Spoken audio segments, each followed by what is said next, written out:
In the shadow of the building that determines the fates of so many immigrants, a coalition of immigrant advocacy groups stood behind Congresswoman Pramila Jayapal as she delivered the latest about the ICE killings of Johann Sebastian Guerrero in Biddeford, Maine, and Lorenzo Salgado Araujo in Houston, Texas. I released a letter that I led with nearly 200 members of Congress, almost the entire Democratic caucus, in demanding independent investigations into the killings of Mr. Salgado Araujo and Mr. Guerrero. You pack your lunch and you pack a passport. It's not just detention or deportation. The added layer of having to worry about loved ones potentially being killed is not lost on Sarah Espinoza. You walk out that door and it could be your last day.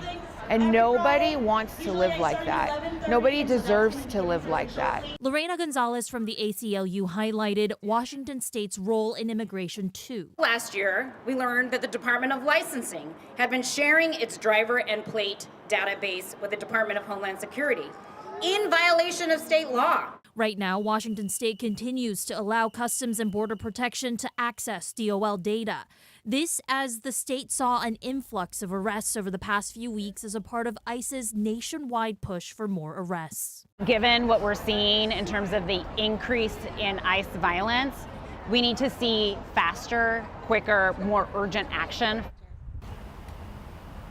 Congresswoman Jayapal also raised concerns about how ICE has not delivered on promises of transparency, like its agents wearing body cameras, and also asking for judicial warrants for every arrest they make. Joyce?